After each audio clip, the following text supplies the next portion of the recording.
देख रहे हैं न्यूज़ 7 हिंदी, राष्ट्र प्रथम।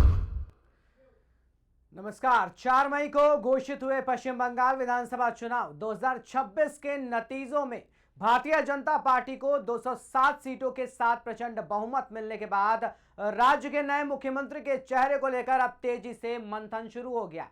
पार्टी सूत्रों ने बताया कि लगातार 2 चुनावों में ममता बनर्जी को हराने वाले शुभेंदु अधिकारी पश्चिम बंगाल के अगले मुख्यमंत्री हो सकते हैं। सूत्र ने साफ तौर पर बताया है कि पार्टी के शीर्ष नेतृत्व ने शुभेंदु अधिकारी के नाम पर सहमति जताई है। माना जा रहा है कि गृह मंत्री अमित शाह आज यानी 6 मई को कोलकाता जा सकते हैं। वो यहां नवनिर्वाचित विधायकों से मुलाकात के बाद राज्य के नए मुख्यमंत्री के रूप में शुभेंदु अधिकारी के नाम की घोषणा भी कर सकते हैं।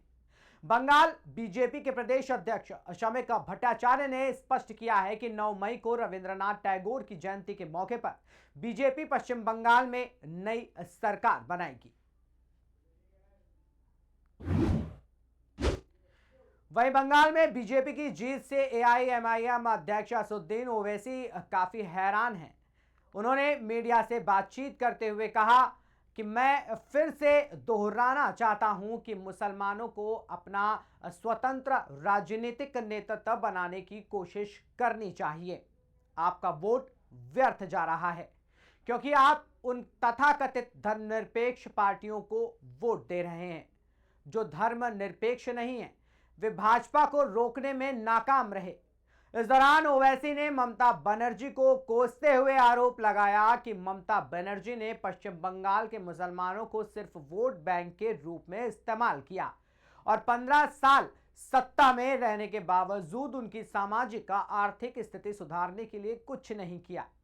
ओवैसी ने कहा कि पश्चिम बंगाल देश का एकमात्र ऐसा राज्य है जहां 60 विधानसभा क्षेत्रों में मुसलमान बहुसंख्यक हैं, जबकि 20 अन्य क्षेत्रों में मुसलमान 30 से 40% हैं। फिर भी भाजपा वहां जीत गई। पश्चिम बंगाल की जनता द्वारा भाजपा को सत्ता सौंपे जाने की बात कहते हुए ओवैसी ने उम्मीद जताई कि भाजपा सरकार समाज के हर वर्ग के लिए काम करेगी। वहीं एआईआर प्रक्रिया के दौरान 58 वर्षीय मोहताब शेख का नाम काट दिया गया था, लेकिन आज मोहताब शेख राज्य के सबसे लकी व्यक्ति बन गए हैं। एक रिपोर्ट के मुताबिक कांग्रेस प्रत्याशी मोहताब शेख अब पश्चिम बंगाल विधानसभा चुनाव के सबसे चर्चित चेहरों में शामिल हो गए हैं। नामांकन की अंतिम तारीख से ठीक एक दिन पहले सुप्रीम कोर्ट के फैसले के बाद वोटर लिस्ट में नाम जुड़वाने वाले मोहताब शेख ने फरक्का सीट से शानदार जीत दर्ज की है। वे बंगाल में कांग्रेस के सिर्फ 2 विजेता उम्मीदवारों में शामिल हैं। एसआईआर अभियान के दौरान मोहताब शेख का नाम वोटर लिस्ट से काट दिया गया था। नाम मैच न करने के आधार पर उनका नाम डिलीट कर दिया गया था। 4 मई को घोषित परिणामों में मोहताब शेख ने 63,050 वोट प्राप्त कर फरक्का सीट पर 8,000 से अधिक वोटों के अंतर से जीत हासिल की। इस सीट पर टीएमसी काबिज थी, लेकिन वो तीसरे स्थान पर आ गई। यहां से भाजपा दूसरे स्थान पर रही।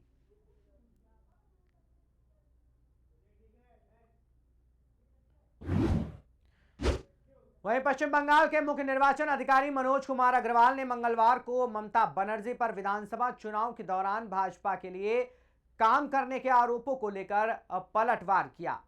अग्रवाल ने स्पष्ट किया कि वो एक लोक सेवक हैं और किसी राजनीतिक दल के सेवक नहीं हैं। उन्होंने मीडिया से बात करते हुए कहा कि मैं यहां भाजपा या किसी अन्य पार्टी के लिए काम करने नहीं आया हूं। उन्होंने कहा कि अगर उनके साथ मारपीट हुई होती तो सीसीटीवी फुटेज जरूर होता। अगर किसी पर हमला होता है तो वो शिकायत दर्ज कराता है। उन्होंने कहा सीसीटीवी कैमरा कभी बंद नहीं था। मैंने डीईओ से भी बात की है, किसी को भी पीटा नहीं गया है। ऐसी चीजें किसी भी उम्मीदवार के साथ कभी नहीं होती हैं। अगर ऐसा होता भी है तो शिकायत दर्ज की जाती है और एफआईआर दर्ज की जाती है। ना तो कोई शिकायत मिली और ना ही कोई एफआईआर दर्ज की गई है। ऐसा कुछ हुआ ही नहीं है।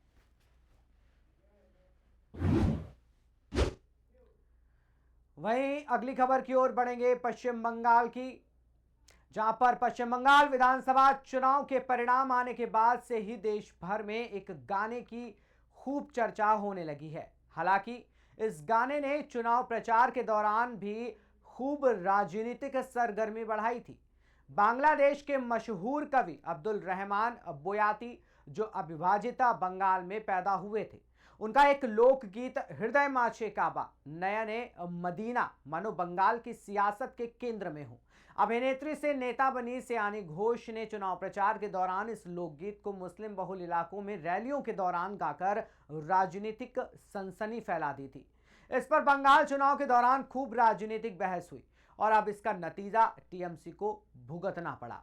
दरअसल भाजपा टीएमसी पर जो चुनाव प्रचार के दौरान तुष्टीकरण की राजनीति का इल्जाम लगा रही थी, सयानी के मंच से गाए जा रहे इस गाने हृदय माछे काबा नयने मदीना को जनता ने उसी का प्रतिबिंब मान लिया। ऐसे में ममता बनर्जी का पश्चिम बंगाल में मां माटी और मानुष का नारा भी इस बार इसके आगे कुछ काम नहीं आया और भाजपा टीएमसी को इस बार घेरने में कामयाब रही।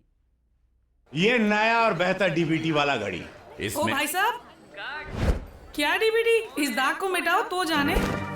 ये दाग नहीं, घड़ी के लिए बस निशान है।